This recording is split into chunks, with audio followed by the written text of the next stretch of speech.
முக்கிய செய்தி. வடகிழக்கு பருவமழை முன்னெச்சரிக்கையை ஒட்டி முதலமைச்சர் மு.க.ஸ்டாலின் இன்று ஆலோசனை நடத்த இருக்கிறார்.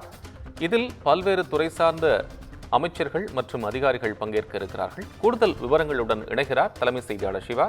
அந்த ஆலோசனை குறித்தான விவரம் என்ன?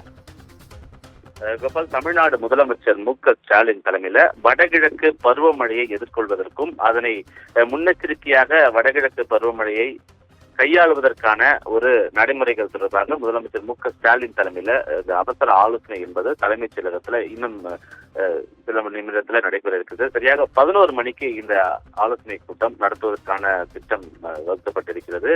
குறிப்பாக தமிழக அமைச்சரவையினுடைய மாற்றத்திற்கு பிறகு முதலமைச்சர் மு.க.ஸ்டாலின் தலைமையில நடைபெறக்கூடிய இந்த ஆலோசனை கூட்டம் மிகவும் ஒரு முக்கியத்துவம் வாய்ந்த ஒரு ஆலோசனை கூட்டம். அது மட்டுமில்லாமல் அடுத்த மாதம் 2ஆம் வாரம் அல்லது 3ஆம் வாரத்துல வடகிழக்கு பருவமழை தொடங்க இருக்கிறது.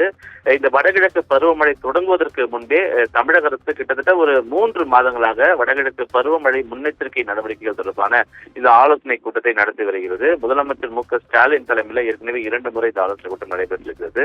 தலைமைச் செயலாளர் தலைமையில 3 முறை நடைபெற்றிருக்கிறது. துறை சார்ந்த அமைச்சரான கே.எஸ்.எஸ்.ஆர் தலைமையிலும், அதே போன்று சென்னையை பொறுத்தவரை அமைச்சர் நேரு தலைமையில பல்வேறு கட்டங்களாக இந்த ஆலோசனை கூட்டங்கள் என்பது நடைபெற்றிருக்கிறது. எனவே இன்று நடைபெறக்கூடிய இந்த ஆலோசனை ஒரு இறுதிக்கட்ட ஆலோசனையாக கூட இருக்கலாம். ஏனென்றால் இந்த வடகிழக்கு பருவமழை நெருங்குவதையொட்டி இதுவரை செய்திருக்கக்கூடிய முன்னெச்சரிக்கை நடவடிக்கைகள் எல்லாம் என்னென்ன என்பது தொடர்பான ஒரு விளக்கங்களை முதலமைச்சர் மு.க.ஸ்டாலின் அதிகாரிகளிடம் கேட்டறிய இருக்கிறார்.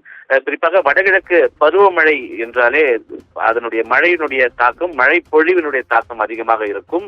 சென்னை உள்ளிட்ட பல்வேறு பகுதிகளில் மழைநீர் தேங்கக்கூடிய வாய்ப்புகள் அதிகமாக இருக்கும். கடந்த வாரம் நள்ளிரவு பெய்த மழைக்கு சென்னையின் பல்வேறு பகுதிகளில் தண்ணீர் தேங்கியது எதிர்க்கட்சிகளுடைய விமர்சனத்திற்கு உள்ளானது.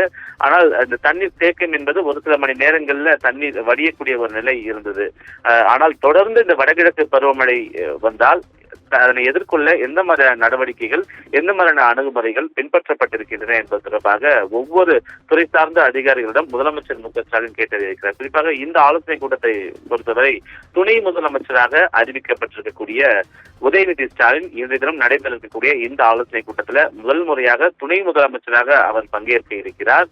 அது மட்டுமில்லாமல் அமைச்சரவையின் மாற்றத்திற்கு பிறகு பல்வேறு முக்கிய அமைச்சர்கள், மூத்த அமைச்சர்கள் பலரும் இந்த ஆலோசனை கூட்டத்தில் பங்கேற்க இருக்கிறார்கள்.